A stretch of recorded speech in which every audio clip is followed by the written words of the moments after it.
Coming up on In Your Neighborhood, it has been a staple along Independence Street in Shamokin for 108 years, and there's a really good reason why. Plus, talk about a twilight career. This man is helping students across the Mid-Atlantic region hit the ski slopes. This episode of In Your Neighborhood is brought to you by Penteledata for fast and reliable internet, and Seven Mountains Media, your story, our help. The thing that I love about the job the most is it doesn't get boring because every day's different. But at the end of the day, we're always trying to solve those same problems that each business has. I don't look at it as I'm going into advertising or marketing. I'm becoming a business partner with the companies that I get to work with. It definitely is important to keep your mind open of new opportunities because they're everywhere. For more information or to become a marketing strategist, head to 7mmsusquehanna.com. In the heart of Pennsylvania, Palmerton rose as an industrial powerhouse, fueling America's growth through the industrial age. Like our great nation, they endured, innovated, and thrived, transitioning from zinc to the core of tomorrow. Today, Penteledata delivers blazing fast fiber optic connections for businesses, powering AI centers and innovation. As we celebrate America's 250th birthday, our hometown of Palmerton symbolizes the enduring American spirit. Penteledata, proudly powering America's next chapter. Some things are just better together, like peanut butter and jelly, burgers and fries, and internet, Plume Whole Home Wi-Fi, and TiVo Stream from SECV. Get blazing fast 2 gig internet, whole home Wi-Fi coverage with Plume, and endless entertainment with TiVo Stream. And together, it's better. And because we're a family-owned business, you get local customer service you can trust. No runarounds, just real people ready to help.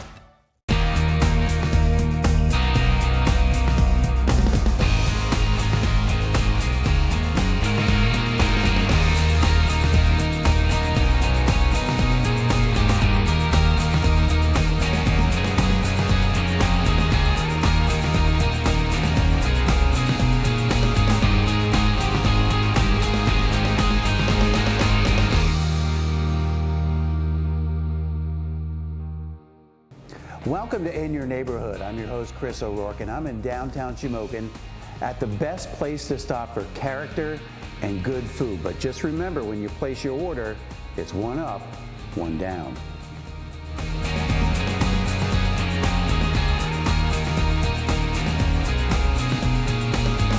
Okay, you open the steamer, take the bun out, go over here, grab a burger. Stay away from here because it's hot. And then, remember I told you 3 scoops of onions. Has to be 3 scoops. Wow. Then you come over here, and then it has to be 3 scoops of chili. And then just a swipe of mustard. Okay, that's the hamburger. Okay. Now you're gonna make one. Oh, I am. You're going to have to hang around to see how I did. We spent part of an afternoon at the famous Coney Island in Shamokin, and being shown how they make their burgers and hot dogs was by far the best part of my day, or even my week. A close second was then eating the finished products, and that's saying something because I like to eat, and their food is delicious. Coney Island has been a staple on Independence Street for 108 years. The restaurant started in 1918 by my grandfather and grandmother, Pete Grant and Tessia Grant. Then it moved on to my grandmother and my aunt, and then it progressed to my aunt and myself. And that's where we are now. Who had it the longest? Was it your grandparents or your aunt? I think that would be Helen took over. Helen, right? Helen took over in 1960. Her father got ill. Yeah. So she was teaching in Florida, and then she came home to help her mother and father. And then she just stayed with the business. And she passed away in 2018. Yeah. And she was here all the time. She never missed a day. Wow. She was here all the time. Is that when you took over, 2018? No, he was here. I was here before then. He's here for 40-some years, Billy, now. Yeah. Billy's sidekick has actually been here much longer. Sharon Wachorowski was hired by Billy's aunt 55 years ago. She reminisced with us about how she and Helen, the former owner, would close the place up at 4 in the morning after a double shift and then walk home. Even at 73, Sharon isn't in any hurry to retire. And even though Billy is the owner, he's quick to admit that Sharon runs the show. She's the reason you'll hear Elvis while you're eating and why the place was decked out for Easter when we were there. She also had me stop by about a month before our scheduled interview to shoot video of their Christmas decorations. What is it about holidays and decorating for you guys? Talk to her, she's a wizard. Well, if we don't have a tree, it's like the biggest sin ever. So we have to have a big tree. One time they brought us a small tree and the lady goes, "Is that gonna be your tree this year?" And I'm like, "No, we're sending it back. We're getting a bigger one." That was a test tree. It has to go to the ceiling, you know. It has to be big. That's a pretty high ceiling. Yes. So the one I saw, how tall was that? That was 18 feet. That's big. And you had how many lights for Christmas? 22,000 lights on there and 4,000 around the restaurant. Okay. So a total of 26,000. Still 4,000 around the restaurant though? We're still 4,000, yeah. We didn't take them down or anything. We just put the Easter stuff up. And then we have a lot of people over the holidays. We get bombarded, and when they have the train display, oh my, we just get filled up one after another, you know, and they're standing waiting for tables, and November, December is our best season, you know, for business because of the holidays and stuff. Oh, really? So it's not the summertime or anything like that? No, because they go to Knoebels and places like that, but when they always go to Knoebels, they always stop here. Okay. But around the holidays, just because of the decorations? And plus, like we have 5 generations come in here one year. They got their picture by the tree and they use that for their Christmas card. Oh, no kidding? Yeah. That's fantastic. And where do you see 5 generations at one table? Well, apparently the Coney Island. Yes, Yeah. and probably the only place. Yeah. So, and they have to have that tree up by a certain time, right? Yes. It has to be up before Yes. Thanksgiving because they want their cards printed for Christmas. Oh. So we have to have it up. Usually we get it Monday and maybe Tuesday night, it's up. Not very demanding, are they? Coney Island has had its ups and downs over the years. Once the bar scene dried up in the 80s and 90s, they cut their hours back, closing at 1 a.m. on Fridays and Saturdays. Now, thanks to the AOAA and other new businesses, Shamokin is undergoing a renaissance of sorts. And Billy and Sharon are seeing that translate into a booming business once again. And it's not hard to see why. If I walk by this site every day, looking through the front window as Sharon works a grill full of burgers, onions, and hot dogs, I'd stop in too. She told us they had to remove the window years ago just to get the 900-pound grill inside. Former owner Helen insisted on a divider to keep the onion and burger juices away from the hot dogs. Not much about this place has changed over the past 108 years. They even have the same tables. Billy says they've added chips, but otherwise the menu is still the same. And as you heard Sharon say, they make their burgers and dogs the same way. You could say it's that consistency, the expectation, that keeps people coming. Some show up every day, others at the same time each week. The people that are still with us every week, same day, same time, Same order. Jinx. So there are favorite orders here. What are the favorite orders? Everybody's different, I think. Oh, okay. usually. You'd say, yeah? But would Yeah. you say there are bestsellers or there are things that Coney Island's known for? Our chili, Oh. it's a secret. Only Billy knows it. Only Oh, the is that family true? knows it. No, I don't Yeah. know anything. I don't even know it, so, Oh, no kidding. no, But so that That's leaves a it big up to you to make, right? Sure. right. Okay. Sure. But otherwise, it's the same, you know. Okay. Yeah. But what are the basic staples of your menu besides the chili? You put Well, the chili on it's everything? Yes, it's I think it's the chili. Because like anybody can fry a hamburger and fried onions at home, but you can't get the chili.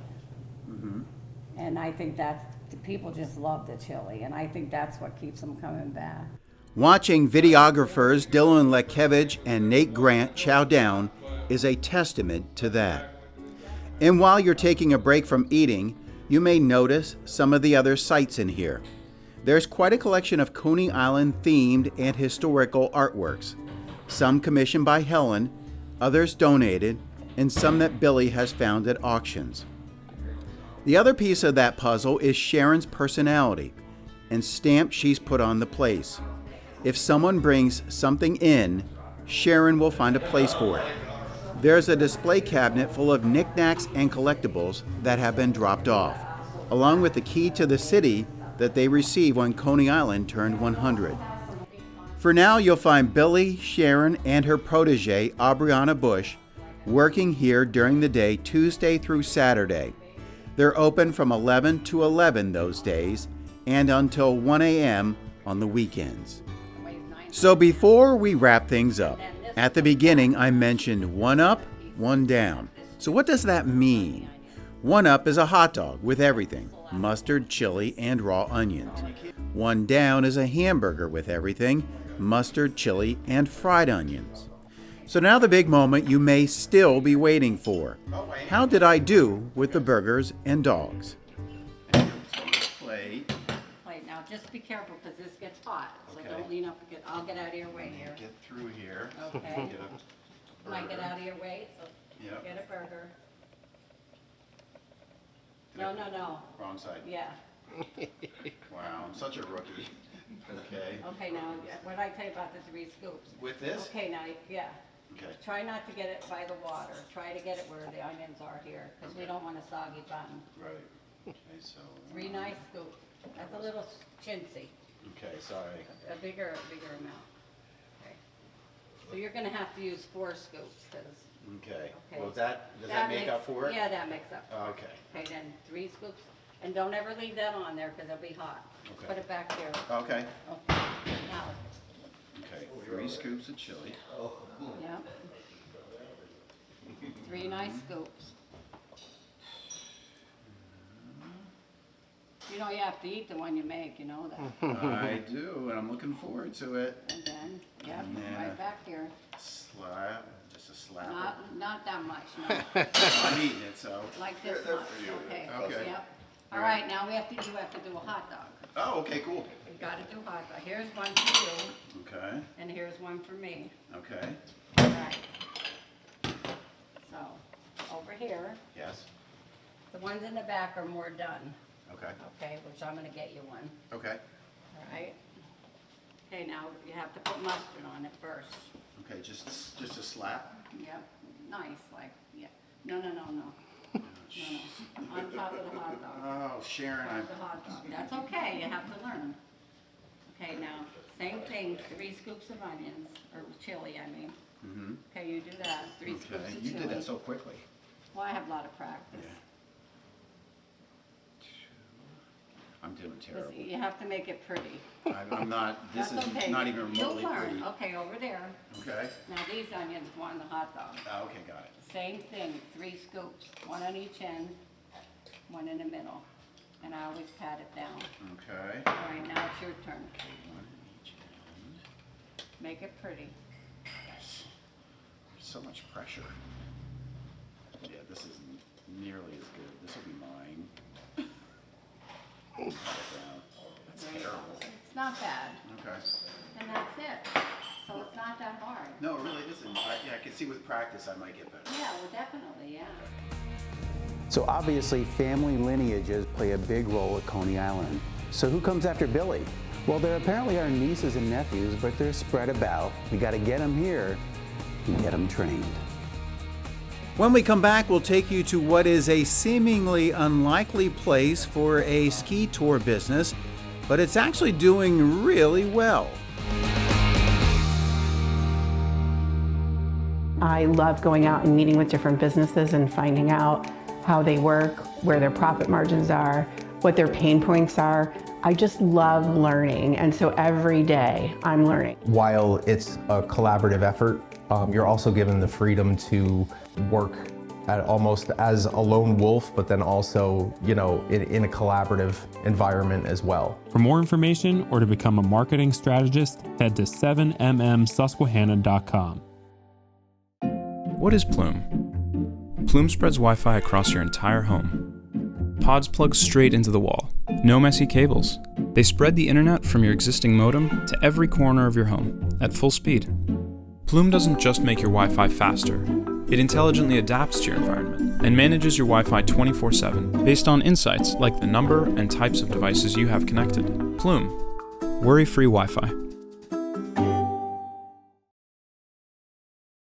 Get the moments that matter. With SCCV8, you can now download digital copies of the events you love. From thrilling high school sports to memorable community events, both new and from years past. It's all available at your fingertips. Just visit SCCV8.com and click the digital downloads link at the top of the page to get started. Don't see what you're looking for? Reach out and we'll help get it posted for you. SCCV8, your community, your memories, ready to download.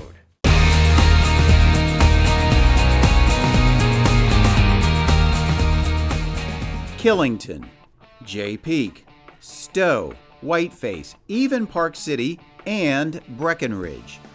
High school students have opportunities through their school ski clubs to hit some pretty amazing slopes these days, and they're able to do so in large part because of this man working out of his Lewisburg home. Mark Temple is the owner of Classic Ski Tours. It's a business that's been around for 36 years, with Temple in charge for the past 6. And in case you're wondering, Mark doesn't necessarily need to be at the slopes all the time to make his business work. He can handle just about everything from this desk. In today's day and age, I think you can have a business anywhere, right?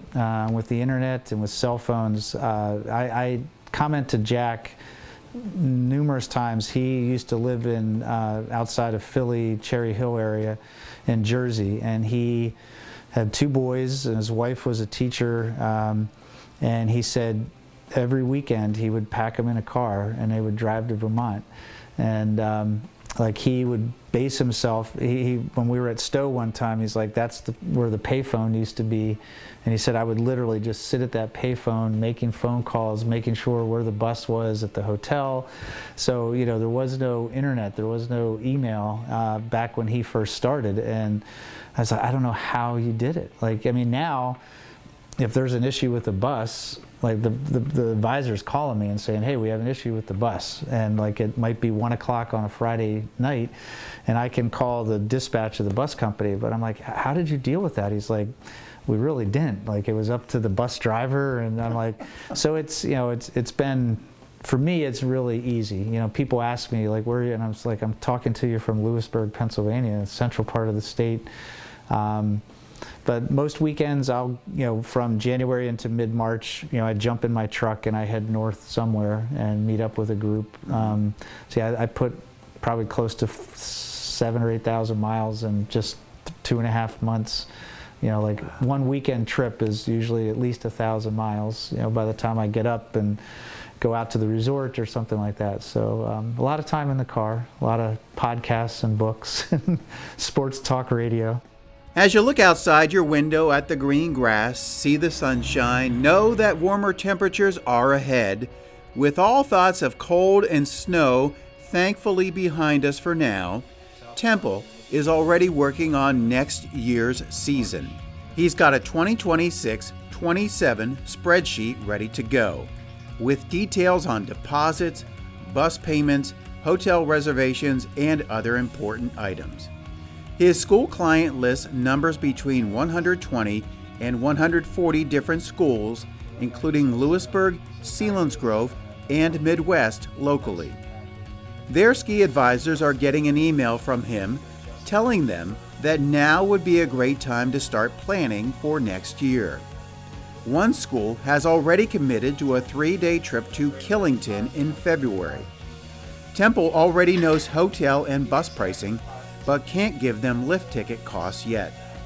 It's not real intense work right now, maybe 4 or 5 hours a week, and it could slow down even more once schools are out. But then it will ramp back up in August. There's usually a group that goes over the Christmas holiday. Otherwise, January 1st starts a pattern of ski trips every weekend. Temple has been in this pattern since buying Classic Ski Tours 6 years ago. There was a gentleman, he's still around, he still helps me out a little bit. Jack Nickerson ran a company called Classic Ski Tours.